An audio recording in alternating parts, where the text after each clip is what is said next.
साथियों, गांव में एक कहावत बहुत प्रचलित है, ज़्यादा जोगी मठ उजाड़।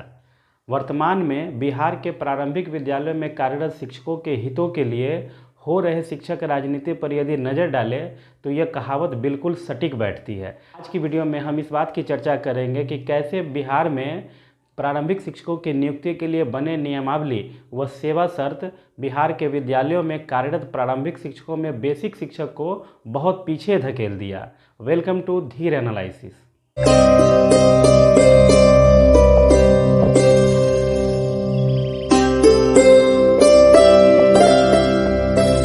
आगे बढ़ने से पहले मैं आप सभी लोगों से फिर से एक बार अपील करना चाहता हूं कि यदि आप इस वीडियो को फेसबुक पर देख रहे हैं तो पेज को लाइक कर दीजिए। अगर आप यूट्यूब पर देख रहे हैं तो धीर एनालिसिस चैनल को सब्सक्राइब कीजिए और बेल बटन को दबा दीजिए। आज की वीडियो में हम इस बात का विश्लेषण करेंगे कि बिहार के प्रारंभिक विद्यालयों में कार्यरत बेसिक शिक्षकों को कैसे वर्तमान नियमावली ने बहुत पीछे धकेल दिया। आपके स्क्रीन पर सेवा शर्त नियमावली का एक अंश दिख रहा होगा, जरा इसे गौर से पढ़ें।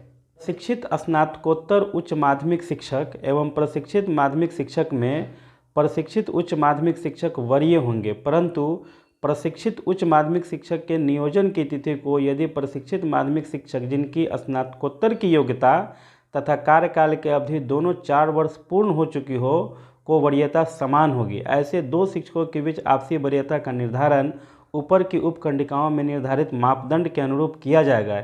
यह मात्र वरीयता के निर्धारण के लिए प्रभावी होगा। इसके आधार पर उच्च स्तर का वेतनादि अथवा भत्ता दे नहीं होगा। नियमावली का यह अंश माध्यमिक उच्चतर माध्यमिक विद्यालयों में कार्यरत माध्यमिक शिक्षक और उच्च माध्यमिक शिक्षक के बीच आपसी वरीयता को निर्धारित करने के लिए शिक्षा विभाग द्वारा अधिसूचना संख्या 1500 दिनांक 22/7/2019 के द्वारा जारी किया गया पत्र के कंडिका 7 के उपकंडिका 4 का अंश था।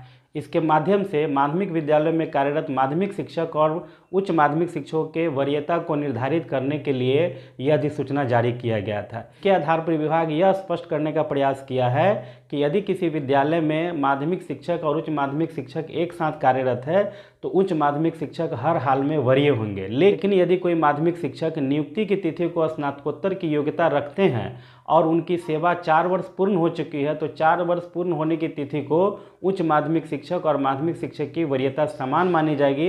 अर्थात 4 वर्ष पूरे करने की तिथि के बाद यदि उस विद्यालय में कोई उच्च माध्यमिक शिक्षक योगदान करते हैं तो वह उच्च माध्यमिक शिक्षक उस माध्यमिक शिक्षक से कनीय माने जाएंगे। नियमावली का यह अंश इस बात को स्पष्ट करती है कि एक ही विद्यालय में यदि कोई माध्यमिक शिक्षक पिछले 10 साल से कार्यरत है और आज की तिथि में कोई उच्च माध्यमिक शिक्षक ज्वाइन कर लिए तो उच्च माध्यमिक शिक्षक उस माध्यमिक शिक्षक से वरीय नहीं होंगे, बल्कि उनके सेवा के आधार पर उनकी वरीयता जो है 4 वर्ष के बाद उच्च माध्यमिक के समतुल्य हो जाएगी।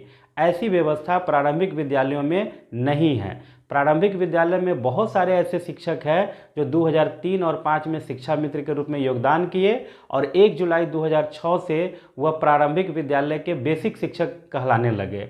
उसके बाद 2006 में कुछ और नए शिक्षक की बहाली हुई। 2008 में जो बहाली 10 में पूरी हुई वहाँ भी कुछ बेसिक शिक्षक बहाल हुए और 2013 में तो टीईटी के आधार पर बहुत सारे शिक्षक आज की तिथि में कार्यरत है।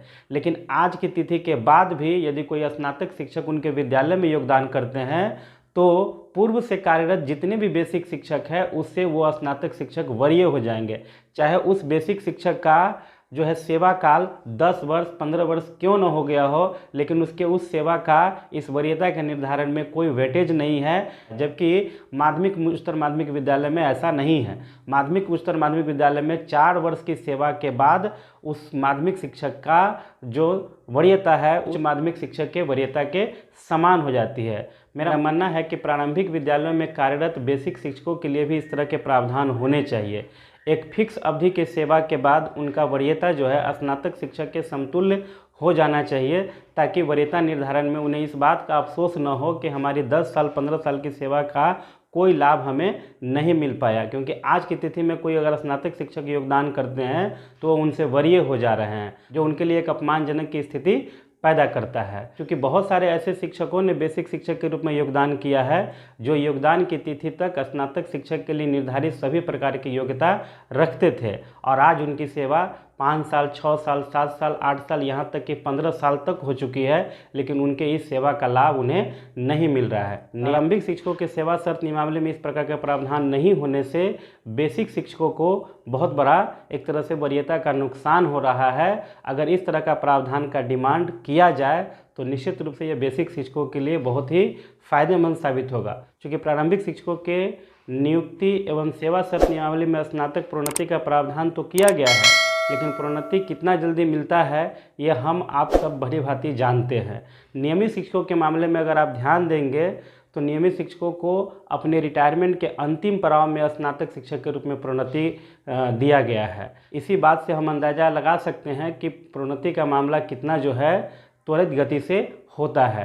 ऐसे में विद्यालय में वरीयता का निर्धारण के लिए सेवा अवधि के आधार पर जो सुविधा माध्यमिक उच्चतर माध्यमिक विद्यालय के शिक्षकों को दिया गया है वह प्रारंभिक को भी मिलना चाहिए था। लेकिन चूंकि प्रारंभिक शिक्षकों के मामले में जो राजनीति हो रही है उसमें 2 गुट स्पष्ट रूप से बटे हुए हैं, एक जो टीईटी से पूर्व नियुक्त है और एक टीईटी के आधार पर नियुक्त हुए हैं। लेकिन बेसिक शिक्षकों के इस वाजिब मांग पर किसी नेतृत्वकर्ता का ध्यान अब तक नहीं गया है। आज के इस नियमावली विश्लेषण में इतना ही।